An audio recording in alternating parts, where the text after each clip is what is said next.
Hello everyone, welcome back to my channel. मैं doctor Sanju. आज की वीडियो में जानने वाले हैं हाइपरथायरॉयडिज्म का डिटेल्स में जानेंगे।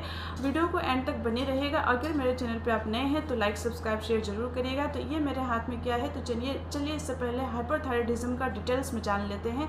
तो हाइपरथायरॉयडिज्म क्या होता है?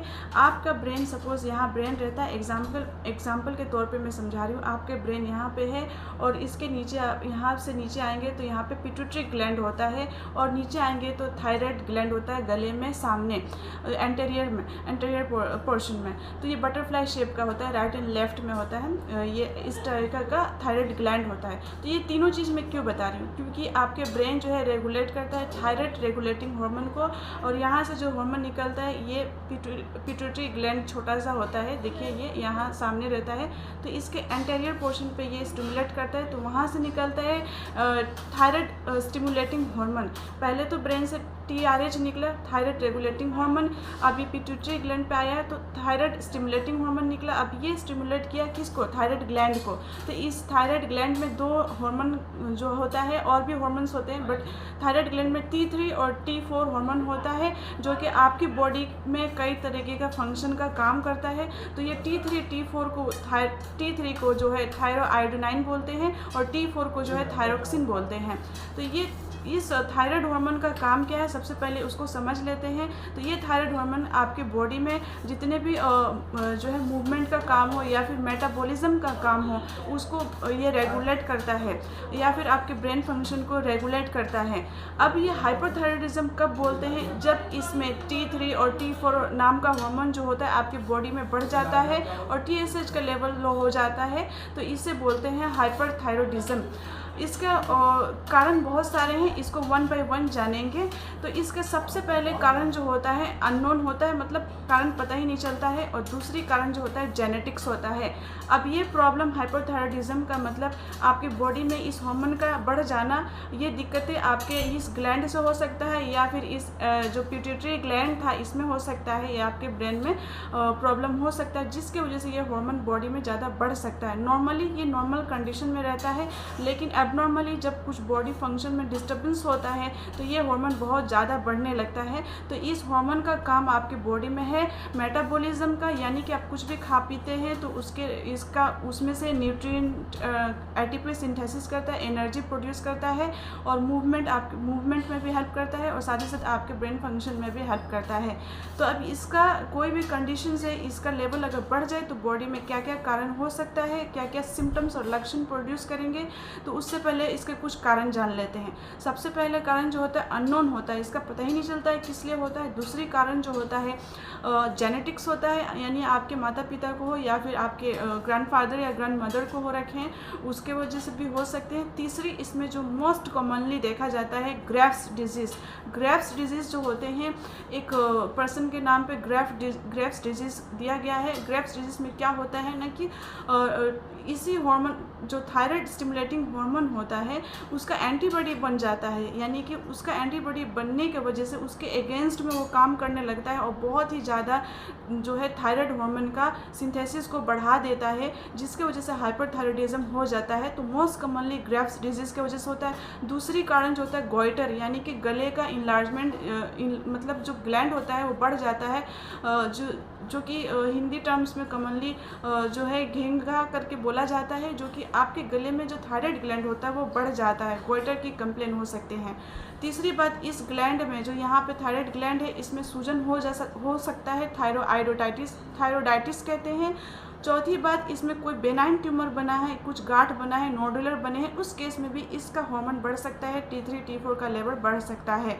तो ये कुछ कारण, और साथ ही साथ इसके अदर कॉजेज़ भी होते हैं। लेकिन अब इसके जानते हैं लक्षण, सबसे मोस्ट इम्पॉर्टेंट। रिपोर्ट में आप कहीं पर भी देखते होंगे T3 T4 का लेवल बढ़ा हुआ है, TSH का लेवल थोड़ा लो है, तो उसमें आपको हाइपरथायरॉयडिज्म लिखा रहता है। तो इसका मतलब आपके बॉडी में क्या क्या लक्षण प्रोड्यूस करेंगे उसको वन बाय वन जानते हैं। तो जैसे कि मैं बताई, ये T3 T4 हार्मोन का जो नाम का हार्मोन है उसका आपके बॉडी में जो है मेटाबॉलिज्म फंक्शन को रेगुलेट करता है। अब ये अगर बढ़ा है तो आपके बॉडी के फंक्शन जितने भी मेटाबॉलिज्म वाला है उसको बहुत तेज़ी से बढ़ाएगा। जैसे आप खाते पीते हैं तो आपकी बॉडी में एनर्जी प्रोड्यूस होता है वो खाना से, लेकिन अब ये जो है एक्सेस प्रोड्यूस हो रहा है, जिसके वजह वजह से आपका न्यूट्रिशन ज़्यादा आपको ऑब्जर्व होगा, एटीपी सिंथेसिस बहुत ज़्यादा होगा, आपको बहुत तेज़ी से भूख लगेगा, आप खाते पीते अच्छा रहेंगे तभी आपका बॉडी का वेट लूज़ होगा। आप खाएंगे अच्छा, न्यूट्रिशन अच्छा लेंगे, फिर भी आपका बॉडी का वेट लूज़ होगा, तेज़ी से आपका वेट घटते जाएगा। साथ ही साथ आपका जो एटीपी सिंथेसिस है, मतलब आप जो भी खा रहे हैं उसके एनर्जी जो प्रोड्यूस्ड हो रहा है उसका तेज़ी से ये रेगुलेट करते रहेगा, और आपको न्यूट्रिएंट जो है उसका भी बहुत तेज़ी से एटीपी सिंथेसिस करते करते आपका जो बॉडी का वेट लूज़ होने लगेगा और भूख बहुत तेज़ी से लगेगी, क्योंकि हर चीज़ को ये बढ़ा रहा है। तो इंक्रीज एपेटाइट होगा, बार बार आपको भूख लगेगा। साथ ही साथ आपकी बॉडी में जो एनर्जी बार बार ये इंक्रीज कर रहा है, तो कहीं ना कहीं फैट्स होते हैं, उससे भी एनर्जी निकालना कोशिश करेगा, फैट डिस्ट्रक्शन करेगा, प्रोटीन को डिस्ट्रक्ट करेगा, बॉडी टेम्परेचर को ज़्यादा करेगा। बॉडी टेम्परेचर है तो बहुत तेज़ी से आपके बॉडी टेम्परेचर को इंक्रीज़ करता है, बहुत ज़्यादा आप हॉट महसूस करेंगे, आपके बॉडी में बहुत ज़्यादा हीट प्रोड्यूस होगा। इसका मोस्ट कॉमनली सिम्टम जो है बहुत ज़्यादा हीट प्रोड्यूस होता है, उसको बहुत ज़्यादा गर्मी लगता है। इवन उसको ठंडी में भी जो है बहुत गर्मी लगते हैं, उसको कपड़े जो है नॉर्मली पहनने का मन करता है, और वो इवन उस गर्मी के मौसम में भी उसके बॉडी के स्वेटिंग भी हो सकते हैं। इसमें बहुत ज़्यादा स्वेटिंग होता है, और वो स्वेटिंग जो होता है बदबूदार होते हैं, बहुत ही स्मेली स्वेटिंग होता है।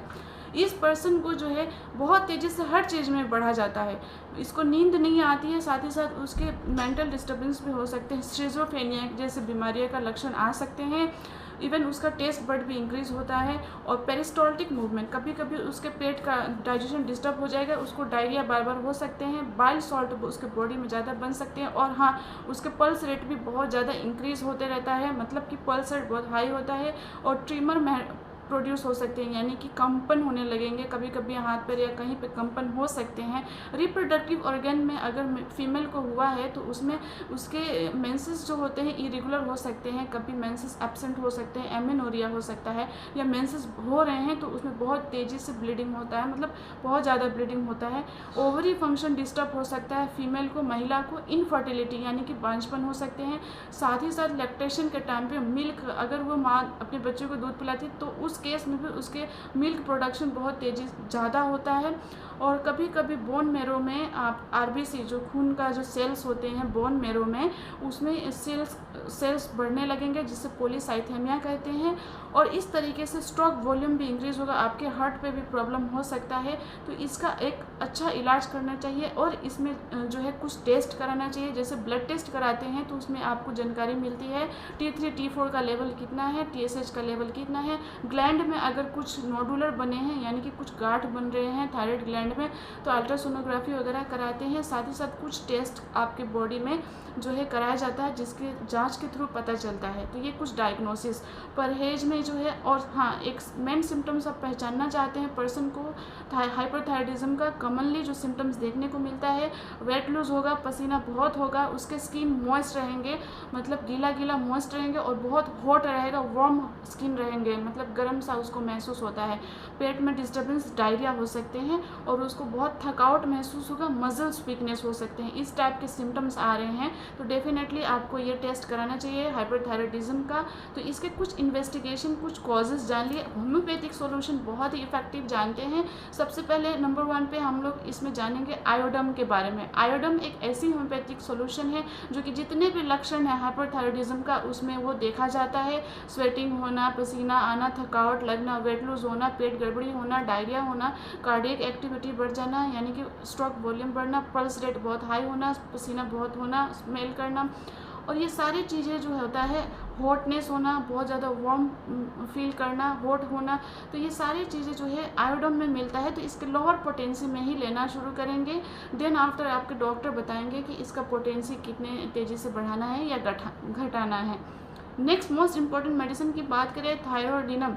थायरोडिनम के हायर डोजेस में ही दिया जाता है, बहुत ही इफेक्टिव रिजल्ट्स मिलते हैं। थायराइड ग्लैंड का अगर एबनॉर्मल कंडीशन हो रहा है उसको नॉर्मल करने में बहुत ही इफेक्टिव है, और ये सॉल्यूशन बहुत ही इफेक्टिव है जब आपको थायराइडाइटिस हो रहे हैं या फिर थायराइड के कंप्लेन आ रहे हैं।